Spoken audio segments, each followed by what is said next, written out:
Good. Go ahead and take questions, guys, whenever you're ready. All right, Coach. So how was the response this week? I know after the game you were ready to get back to it on Monday. What's been the response like after getting home from Lubbock? All the players have done so far is lift weights and go to the training room. So we'll get with the players tonight, have some meetings. I expect and I'm going to demand out of them a lot of energy and effort this week. It's a big night for our program and for a lot of the seniors. Scott, you mentioned, going back to that, you mentioned after the game on Saturday that this game was really important to you. This game meant a lot.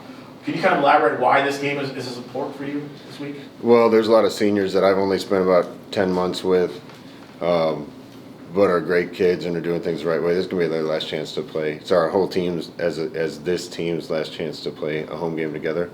I think we need to get the momentum turned back the right way. It's a chance to go out and perform better than we did last week, so it's a big game for us. Coach, kind of on that note, this is going to be the final home game of the season, obviously another one after that, but what has the season meant to you to know that you're going to be, after this week, completed a full season at the Bounce House? No, it's great to be back. I really do love my job. I love being in Orlando. This is a challenge, and sometimes you got to embrace the hard as you're going through it to get where you want to get. I know our players aren't satisfied with the results so far, but they've been putting in work. We got to keep improving here at the end of the season. We need to play better this week than we played last week. All in all, it's been a great experience, just not quite the results we want right now. But we have a chance to change that this week. In this transfer portal era, how do you think senior day has changed when you have so many guys that maybe are just here for a year? Yeah, it's changed a little, definitely. And there's also probably some guys that aren't sure if they're playing their last college game or not, depending on rules and, people trying to get another year of eligibility. And right now, I don't blame these guys. A lot of them want extra years of eligibility because they're getting compensated pretty well for what they do. On top of just the fact that they love the game and want to keep playing. So it's a little more ambiguous, but, there's still some guys that have been around here a long time, have a lot of love for UCF in Orlando, and it's going to mean a lot to them. Coach, I know the past several weeks have had results that you might have wished gone differently, but do you feel like that the stuff you did during the off season, like the program and stuff like that, to implement the culture has really borne fruit as you see how the team is running now? We've made progress because of a lot of the things that we've done from a culture standpoint, but there's also no magic button to push to make it all work. That's a process, and I think the guys that we have come a long way from that standpoint. I feel like I inherited a group, nobody's fault, but inherited a group where there wasn't a lot of feeling of team. I think we've come a long way with that, but we still have a ways to go. Malachi and Paul are a couple of guys that have played their entire careers at UCF. What do you feel like their legacy should be, and how much should fans appreciate that in this era where you have so much movement on a year-to-year basis? Well, they're old guys. Malachi's in the back pulling gray hairs out of his head, I think. It's not very often anymore that someone stays someplace for as long as they have. I think Paul's been here about 9 years. I know those guys care a lot about UCF. That's why they stayed this year. They're great leaders for us. They're great kids for us. So I'm happy that they've got to enjoy their college experience at UCF, and hopefully we can send them out the right way. Coach, when you talk about progress, what do you think worked well for you this season that you're going to try and carry into in the next couple of weeks? That's a big question. There's certainly things that I think have gone really well, and other things that haven't been up to the standard that I need to demand from the program. And those are kind of off-season questions. Right now, our focus has to be on preparation today for this weekend and getting ready as much as we can. Obviously, we think about those things as we're going through this process, but those are all kind of cans of worms that will open after the season's over. Talk a little bit about kind of how senior days change with how transient things are, but how have kind of the seniors and the more veteran players helped, even if they're new, establish the kind of program you're looking to build and build the foundation for the future of this program? Like I said, I think it's a pretty good start. Guys like Miles, who's in the back of the room, I wish I had 40 of them. First and foremost, he loves football, and guys like that are fun to be around on a daily basis because they love being out there, they love the work. They love the approach to it. Second, he's just a great human being. He's become a good leader for us. I think both these guys have a lot of football left in their life, but you have to lean on those guys. The guys next year and going forward will have an advantage. The ones that we retain have already have an idea what we expect and what the standards are. It was all a learning process for everybody this year, and a lot of guys step into those roles for the first time. And I think some of these guys did a great job of that. Coach, you've always been fight to the end. You still got 2 games left. You can still get that extra game. Hell yeah, we can. But it's this week. It's just this week. When we put our head down and really prepped well and come out and played fast and hard, we've played well, and that's what I expect this week. Scott was going to ask, what does senior day mean to you? I mean, you went through one obviously as a player. What does it mean to you when having that opportunity for seniors to be recognized? The neatest thing for me on senior day is just to give guys a hug and thank them for what they've done. The relationship part of this job is still the best part of coaching. Being around guys and feeling like you can make a little difference in their lives and pour into them just a little bit. That makes all the time we spend doing this worth it. Through the ups and downs, we get to go be with each other and build that sense of team, and that's pretty special. Players themselves, I know, can get emotional, but you as a coach, you've had a short time with some of these players, but does it still get emotional to you still? Yeah, but when you've been in the game long enough, you're pretty good at just kind of putting things, categorizing them and kind of hiding them away. And I'll be mission focused. Certainly excited for them, but you have to kind of prioritize the game and not let yourself get too caught up in it. Coach, what do you remember most about your senior day as a player? Oh man, this is so long ago I don't remember much. I think we won the game pretty easy. That's all I really remember. Adai had some touches on Saturday. What did you like about what you saw from him?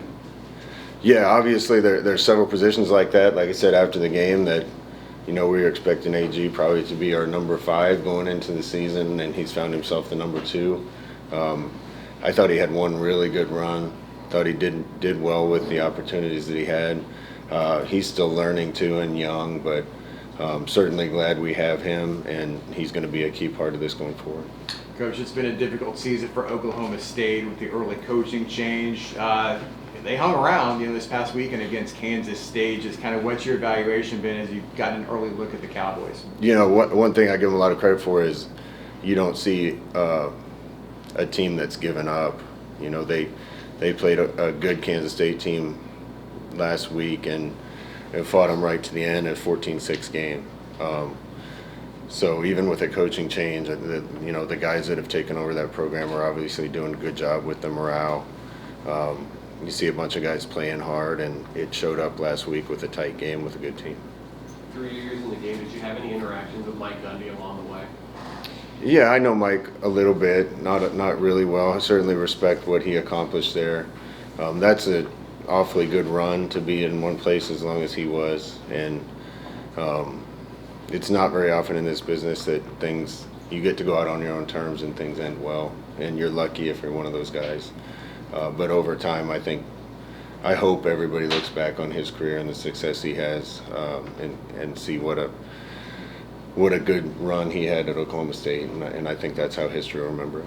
Coach, at this point of the season, the team has suffered a lot of injuries, but that has opened up some opportunities for some of the younger talent on this roster. Would you say that's almost an opportunity for them to prove what they can maybe do next season as you look at the game, or you're not focused on that? No, you're not focused on that, but it's always there. I want our guys to understand that every single thing they do is being evaluated, and every single play is being evaluated, and it's a tryout and an interview for the next game and the next week and the next year. And certainly some guys are getting some run that we didn't expect to get some run, but that gives them an opportunity to get some experience and us an opportunity to do a good evaluation too. You mentioned after the game Saturday that you know, you're looking to get Dobby some playing time, that he's earned some playing time. What is this situation at quarterback still, and how important is it to get him some reps, you know, as we begin planning not only for the rest of the season but for the future? Yeah, one of the things in last game, we just wanted to try to do the best we could to get guys out of the game healthy. We're kind of down to 2 quarterbacks right now with Tay and Davi, and it'll be that way this week as well. Coach, back on the topic of injuries there, any status updates on the likes of Chris Dommercan or Cardinal Keegan-Smith? Probably Carter will not be available. Chris Dommercan, we'll see. He got hit pretty good, and he's in a protocol and getting checked by doctors. I think he's got a chance, but we're certainly going to err on the side of caution with things like that. Scott, you mentioned just a little bit ago that you're down to 2 quarterbacks. Do you have an emergency option in case something were to happen? Yeah, I'm only 50, so KZ, if we don't ask him to run with his knee, you know, I'm really excited to get him in there. No, we've talked about that, and we're going to talk about it more and make sure we get somebody appropriate reps to go in and be able to function if need be. Is that would the option include maybe someone who isn't a quarterback on the roster right now, but maybe previously played it or something? I think so. That could be an option. Obviously, we have 3 quarterbacks left, and that's the first option. But you never know what can happen, and we'll probably need somebody else who can at least take a snap and hand it off. When you were talking about senior day, you kind of alluded to the fact that, you know, guys are going to walk with maybe they still have a chance to play more college football with eligibility, and maybe were you talking about medical red shirts? You know, maybe like a Cam Fancher who's been injured most of this year. Is there a chance he could come back and get a medical red shirt? Yeah, there's a chance with some of them, and sometimes those decisions are hard because those are waivers, and you don't know how the waiver is going to turn out. What I will say is, like any job you have anywhere, if you just decide not to show up at the job and do your job, you're probably not going to have that job very long. You're definitely not going to get paid for it. With a lot of our kids, they're great kids. You know, if they want to make a decision to try to salvage a year, those are discussions that we have to have internally. And, you know, they have a better chance of us helping them with that if they're doing everything the right way and they're a positive part of the program. So those are all kind of one-offs, but we're going to do what's right for the program first, and hopefully that aligns with what's best for each individual because we care about the kids too. If you looked at tape and stats Saturday, you completed most of his passes, most were short. What's your comfort with your deep passing game right now? Well, in that game, there wasn't as much comfort as I would like to have. We took a couple shots in that game. We haven't hit on enough yet. They had a pretty good pass rush, so trying to stand back in the pocket and wait for those things to develop downfield, unless we were in heavy protections, probably wasn't going to be good. You know, and we just didn't have that many possessions either in that game. You know, a couple 3-and-outs to start the game, and I think we had 1 drive in the 4th quarter. So, you know, that limits your opportunities to call plays, and I've said this all along. This team, when we've gotten things rolling on offense and earned a couple first down or 2, and are able to shoot our shots with some of our plays, things have gone really well. We got to keep getting that first down so we can get more things called. One more here, Matt. Obviously not asking you to expose the game plan, but when we've seen Dobby Belfort, it's been mostly for quarterback runs, or even if he's dropped back, he's kind of taken off and scrambled with it. Would you hope to see him get more comfortable in the passing game, or are you fine before he is right now taking the ball and running it? Well, I never want somebody to be what they're not. I mean, Steve Young as a rookie took off and ran more than he did in his 8th year, you know, and he's a Hall of Famer. You know, I've seen a lot of guys that are good athletes that make up their mind, I have to throw as good as the next guy, and they don't use the talent they have. Obviously, Davi will continue to improve in everything he does as he gets more reps, and I said this, but it hasn't been completely fair to him to put him in the situation he's in without having gotten a lot of reps over the course of this year. So we're trying to make up a little ground on that now, but you know, Davi's capable of running our whole offense. You talked a little bit, mentioned Paul earlier, but a guy who's been around here, like he jokes 9 years. I mean, he's been around this program for so long. What does he mean to you guys, especially going into coming back here for your return here for your coaching? He was a great anchor for us. He's like an ambassador to UCF, being a foreign student and being around here as long as he can, and I know the passion he has for UCF. He's loved his time here, like most of the guys have, and we'll be sad to see him go, but I think he has bright things ahead. All right, thanks, everyone. Thank you, Coach.